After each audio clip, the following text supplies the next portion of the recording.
एकदम छोटेसे नाही का माऊली सारखं एकदम भरपूर असे केस मोठे मोठे माझा सोडलेले थोडस असं बांधलेलं मला आठवतं थोडंफार. आणि खूप सुंदर आमच्या वहिनी त्यावेळेस दिसत होत्या आणि आम्हाला खरोखरच बघून खूप आनंद वाटला त्यावेळेस की आम्हाला देवप्पाने सुंदर वहिनी दिलेली आहे, आमच्या दादाने चांगली पत्नी दिलेली आहे.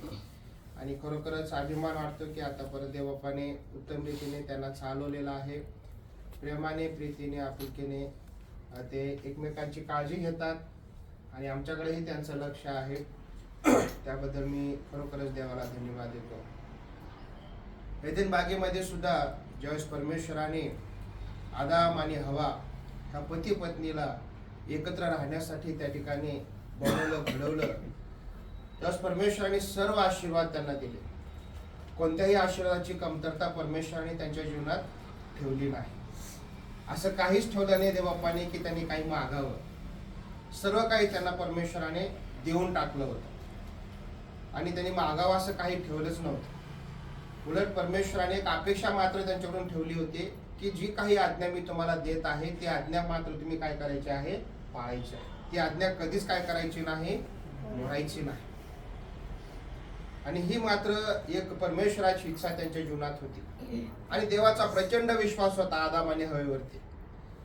आता त्या एदेन बागेमध्ये फक्त आदाम आणि हवाच होते असं नाही, तर सैतानाचं सुद्धा येणं जाणं त्या एदेन बागेमध्ये होतं. जरी ती बाग परमेश्वराने बनवलेली होती, देवाने आदाम आणि हवेचं घर म्हणून ती एदेन बाग बनवलेली होती, परंतु त्या घरात फक्त परमेश्वराचंच येणं जाणं नव्हतं. त्या घरामध्ये कुणाचं येणं जाणं होतं, सैतानाचं सुद्धा येणं जाणं. सैतान सुद्धा प्रति दिवशी येऊन त्या ठिकाणी त्यांच्याकडे बघत होता, त्यांची भेट घेत होता. जसं परमेश्वर प्रति दिवशी येऊन आदाम आणि हवेसोबत बसायचा, बोलायचा, पती पत्नी सोबत वेळ घालवायचा, त्या घरामध्ये बसून त्यांच्याशी गप्पा गोष्टी करायचा, त्यांचं सुख दुःख परमेश्वर विचारायचा. दुःख तर नव्हतंच त्या दिवशी, त्यावेळेस फक्त सुखच होतं, सर्वत्र आनंदच होता. त्या आनंदाच्या क्षणामध्ये आदाम आणि हवा वाढत होते, किंबहुना आशीर्वादित जीवन त्या ठिकाणी जगत होते. परंतु हे बघत असताना सैतानाला कुठंतरी मनामध्ये खूप तीव्र वेदना होत होत्या. त्या पती पत्नीचा आनंद त्याला बघवणासा झाला होता. त्या पती पत्नीचा आनंदी राहणं, त्यांच्या चेहऱ्यावरील हास्य, त्यांच्या जीवनामधील ते सुख, ती भरभराट सैतानाला मुळीच पचत नव्हतं. आणि म्हणून सैतानाने सुद्धा त्या ठिकाणी ज्याप्रमाणे परमेश्वराने आदाम आणि हवेशी मैत्री केली, किंवा मैत्रीपूर्ण वातावरण त्या सहवासामध्ये परमेश्वर त्यांच्यासोबत राहत होता, तशीच मैत्री किंवा खोट्या पद्धतीची मैत्री सैतानाने सुद्धा आदाम आणि हवेशी केली. आणि आदाम किंवा हवा यांच्याशी सैतान प्रति दिवशी त्या ठिकाणी बोलत होता, त्यांच्यासोबत वेळ घालवत होता. आणि आम्हाला माहित आहे की त्या ठिकाणी संभाषण, त्या ठिकाणी आम्हाला पवित्र शास्त्रामध्ये नमूद दिसतं. संभाषण काय आहे, सैतान हवेला म्हणतो हे फळ खा, हे फळ खूप चांगलं आहे, हे फळ तुला देवासारखं बनवणार हे फळ आहे. तसं पाहिलं तर हवेच्या जीवनात किंवा आदामाच्या जीवनात काही कमतरता नव्हती, मी जसं म्हणालो. परंतु हवेला असं वाटलं की मी देवासारखं व्हावं, यापेक्षा आणखीन काय पाहिजे आपल्याला, नाही का. मानवी जीवनामध्ये लालसा किंवा हाव ही गोष्ट आम्हाला त्यावेळेस हवेच्या जीवनात दिसते. आणि तीच गोष्ट त्या ठिकाणी सैतानाने शोधली की काय कमतरता आहे हवेच्या जीवनात, काय कमी आहे, कुठं मी हिला पकडू शकतो, कुठं मी हिला धरू शकतो, कुठं मी हिच्यावरती हळूच तिच्यावरती पकड मी करू शकतो. आणि ती गोष्ट ज्यावेळेस सैतानाने शोधली, त्याच्यामध्ये बराच वेळ गेला, बराच काळ गेला. सैतानाला जाणून घ्यावा लागला, अभ्यास करावा लागला या गोष्टीचा की यांच्या जीवनामध्ये कमतरता कुठे आहे. बघा, पती पत्नी म्हणून आम्ही जीवन जगत असताना, कुटुंबामध्ये वावरत असताना सैतान सरळ आमच्यावरती अटक करत नाही, सरळ आमच्यावरती तो घाला घालत नाही. तो अभ्यास करत आहोत की आम्ही कुठं कमकुवत आहोत, कोणत्या गोष्टीमध्ये आम्ही कमी आहोत, कुठं आमची ताकद कमी पडते, कोणत्या गोष्टीमुळे आम्ही लगेच सैतानाच्या तावडीत सापडू शकतो. या गोष्टींचा अभ्यास करून त्याच गोष्टीमध्ये तो आम्हाला गुंतवण्याचा काय करतो, प्रयत्न करतो. मग आम्ही कधी कधी भावनिक असतो, किंवा आम्ही कधी कधी पैशाच्या मागं जाणारे असतो, कधी कधी आम्हाला प्रशंसा आवडते, कधी कधी आम्हाला मोठेपणा आवडतो. अशा बऱ्याच गोष्टी आहेत की ज्यामध्ये आम्हाला सैतान नकळतपणे काय करतो, फसवतो आणि त्या मार्गाने तो त्याच्या जाळ्यात ओढतो. आणि हीच गोष्ट त्या ठिकाणी सैतानाने ओळखली. आणि आम्हाला या ठिकाणी असं दिसतं की आता परमेश्वर हा पती पत्नीला जेव्हा पुन्हा एकदा भेटायसाठी आला त्या घरामध्ये, त्यांनी ऑलरेडी पाप केलेलं होतं, आज्ञा मोडलेली होती. परमेश्वर त्यांना पहिला प्रश्न विचारत आहे, आदामा तू कुठे आहेस? नाही का? हा प्रश्न फक्त आदामाला नव्हता, हा प्रश्न आदाम आणि हवेला होता. कारण की बायबल सांगतं की दोघं इथून पुढे काय होतील? एक देह होते. ते दोन नव्हे तर ते एक राहतील. म्हणजे परमेश्वर प्रश्न फक्त आदामाला विचारत नव्हता, तर हवेला देखील एकाच वेळेस दोघांना परमेश्वर प्रश्न विचारत होता की तुम्ही कुठे आहात? तर आदाम काय म्हणतो? मी काय झालेलो आहे? लपलेलो आहे. लपलेल्याचा अर्थ काय? त्याला हे सांगायचं होतं की देवा, मी तुझ्यापासून काय करत आहे? स्वतःला लपवत आहे. मी तुझ्यापासून लपवत आहे स्वतःला. कारण की मला माहित होतं तू येशील तर मला शोधशील. तू माझ्यासोबत बसण्यासाठी, माझ्यासोबत वेळ घालण्यासाठी, माझ्यासोबत गप्पा गोष्टी करण्यासाठी, माझी भेट घेण्यासाठी तू मला हाक मारशील, तू माझा शोध घेशील. परंतु मी तुला सापडू नये म्हणून मी काय करत आहे? झाडांच्या आडवं, झुडपांच्या आडवं मी स्वतःला काय करत आहे? लपवत आहे. याचा अर्थ काय? दुसऱ्या अर्थात जर सांगायचं झालं तर परमेश्वराला त्या ठिकाणी आदाम आणि हवेला शोधावं लागत आहे. पहिल्या पती पत्नीला त्यांच्याच घरामध्ये परमेश्वर त्यांना काय करत आहे? शोधत आहे की कुठे गेले हे माझं जोडपं, कुठं आहे? ज्यांचा मी विवाह लावून दिला, ज्या पती पत्नींना या घरामध्ये मी ठेवलेला आहे, हे पती पत्नी कुठे आहेत? त्यांना कोण शोधत आहे? कोण शोधत आहे? स्वतः परमेश्वर शोधत आहे. आणि शोधत असताना ज्यावेळेस ते सापडले नाही, त्यावेळेस परमेश्वर प्रश्न विचारतो, तुम्ही कुठे आहात? नेहमी काही दिवसापूर्वी सुद्धा एक उदाहरण दिलं की आमच्या लेकरांना जर आम्ही खेळणी घेऊन दिली एखादी चांगली, आणि समजा दुसऱ्याच दिवशी त्या घरामध्ये जर पाहुणे येणार असतील, लहान लेकरं येणार असतील, तर ते लेकरू ते खेळणी काय करतं? लपवून ठेवतं. का लपवून ठेवतं? कारण की त्याला ते खूप आवडीचं असतं किंवा त्याच्यासाठी खूप महत्वाचं असतं. त्याची इच्छा असते की कुणाच्याही हाती लागू नये, आणि मग ते कुठेतरी लपवून ठेवतं. मग आई वडील आपले ज्यावेळेस ते दुसरे पाहुणे येतात, लेकर येतात, मग आई वडील कौतुकाने म्हणतात, अरे बाळा तुझी खेळणी दाखव ना, काल आणलेली ती दाखव, दादाला दाखव, दीदीला दाखव. मग लेकरू म्हणतं माहित नाही कुठे आहे. काय म्हणतं लेकरू? माहित नाही कुठे आहे. अरे कालच तर दिली होती तिला. हो, पण माहित नाही कुठे आहे. याचा अर्थ असा आहे का त्यांना माहित नसतं? बाळाला माहित असतं. बाळ काय म्हणतं? ते हरवलं. कशाच्या भीतीपोटी? मी जर म्हटलं की इथं आहे तर जे आलेले लेकर आहेत ते घेतील, त्याचं तोडफोड करतील. याचा अर्थ तोच लपवून ठेवतो आणि तसं स्वतःच काय सांगतो की त्या हरवलेला आहे. आदाम आणि हवेची सुद्धा हीच गंमत झाली. स्वतःच ते लपले आणि परमेश्वराला त्यांना काय करावं लागत आहे? शोधावं लागत आहे. याचा अर्थ ते हरवल्याचा सोंग त्या ठिकाणी ते घेत आहेत. थोडक्यात म्हणूया की पती पत्नी त्या एदेन बागेमध्ये काय झाले होते? हरवले होते, ज्यांना परमेश्वर काय करत आहे? शोधत आहे. नवीन काळामध्ये पहिला प्रश्न विचारण्यात आला ज्यावेळेस मागी लोक पूर्वेकडून आले बेथलेहेम नगरीमध्ये, आणि त्यांनी प्रश्न विचारला. प्रश्न काय होता? की तो दाविदाचा नाही का पुत्र किंवा तो राजा, यहुद्यांचा राजा नाही का, यहुद्यांचा राजा यरूशलेममध्ये येऊन ते प्रश्न विचारत आहे की तो यहुद्यांचा राजा जन्मास आला आहे तो कुठे आहे? पहिला प्रश्न जुन्या काळामध्ये काय आहे? आदामा तू कुठे आहेस? आणि नवीन काळामध्ये पहिला प्रश्न काय आहे?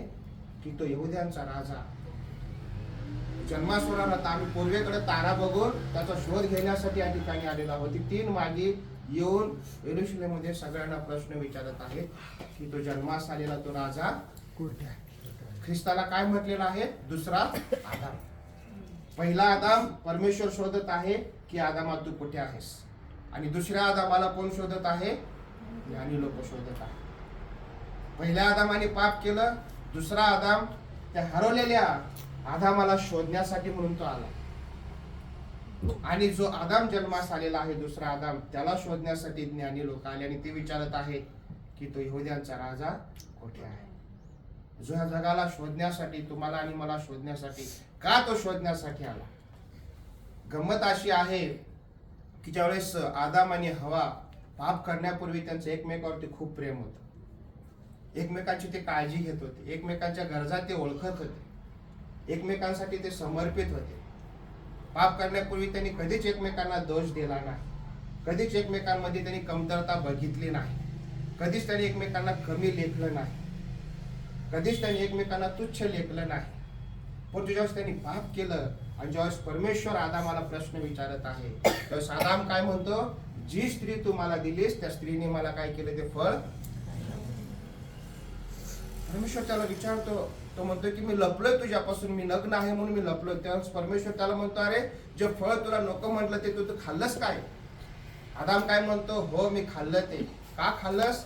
कारण की जी स्त्री तू मला दिलीस त्या स्त्रीने ते मला द्यायला खायलाच दिलं म्हणून मी ते खाल्लं. आणि स्त्री काय म्हणते, त्या सापाने मला भुरळ टाकली म्हणून मी ते खाल्लं. पती पत्नीमध्ये त्या ठिकाणी काय झाला, दुरावा आला. त्याच घरामध्ये, ज्या घरामध्ये आतापर्यंत सुख समृद्धी शांती ऐक्यता होती, प्रेम प्रीती चांगुलपणा होता, सगळी भरभराट होती, एक होते ते दोघं, एकमेकांचं मन एक होतं, एकमेकांचे विचार एक होते, पती पत्नीचे निर्णय एक होता, एकत्र ते राहत होते, देवासोबत आनंदाने बसत होते, देवासोबत आनंदाने वेळ घालवत होते. परंतु ज्यावेळेस सैतानाची त्यांनी संगत धरली त्यावेळेस मात्र आता ते एकमेकांना काय करत आहेत, दोषी ठरवत आहेत. हेच पती पत्नी. आदाम हवेला दोष लावतो आणि हवा आदामाला दोष लावतो.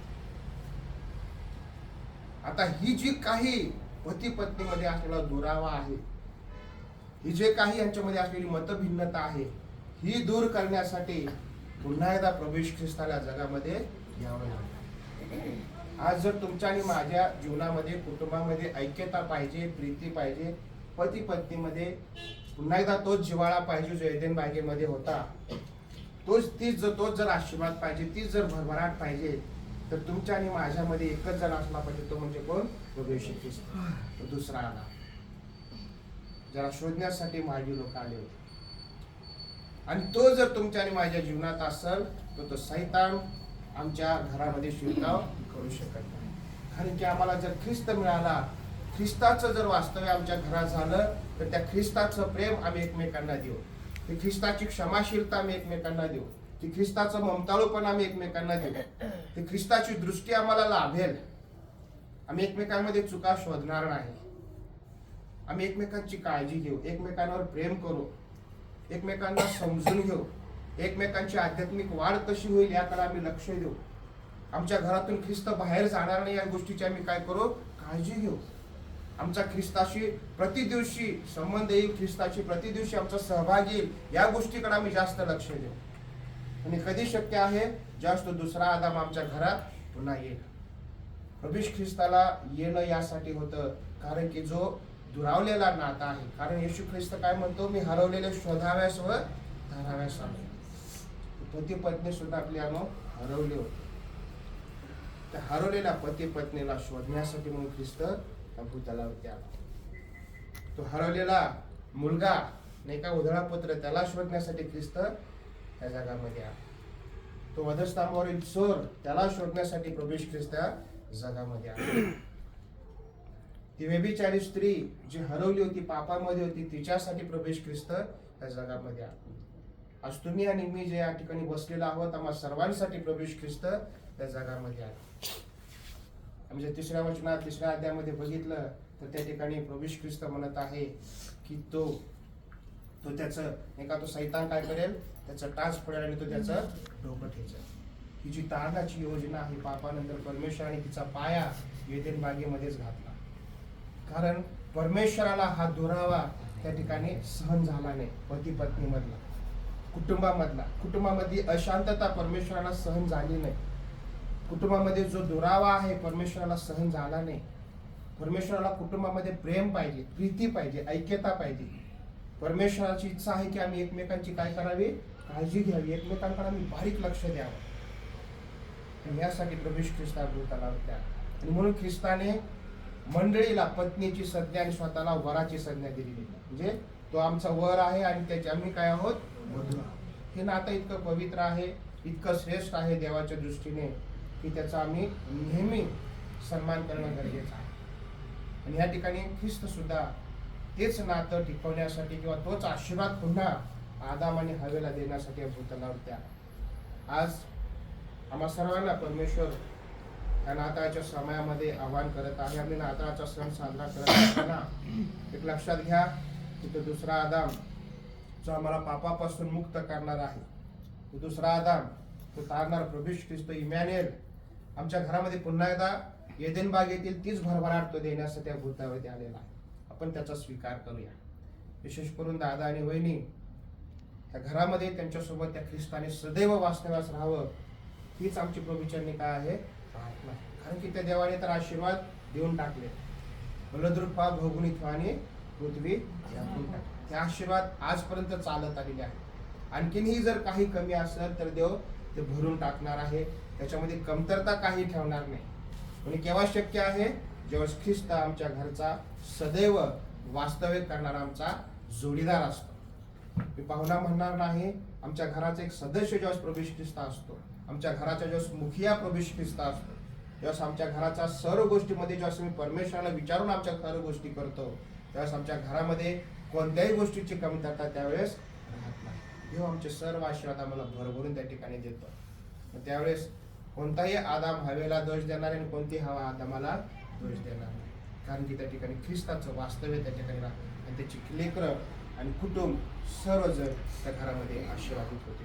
देवबाप ह्या वचनाद्वारे दादा आणि वहिनी आणि या घराला विशेष आशीर्वाद देव. जॉन जॉय यांना आशीर्वाद देव. परमेश्वर ह्या घराची येणाऱ्या दिवसात भरभराट करो. हा नाताळाचा सण साजरा करीत असताना परमेश्वर विशेष करून त्यांच्या सोबत राहा. आमेन.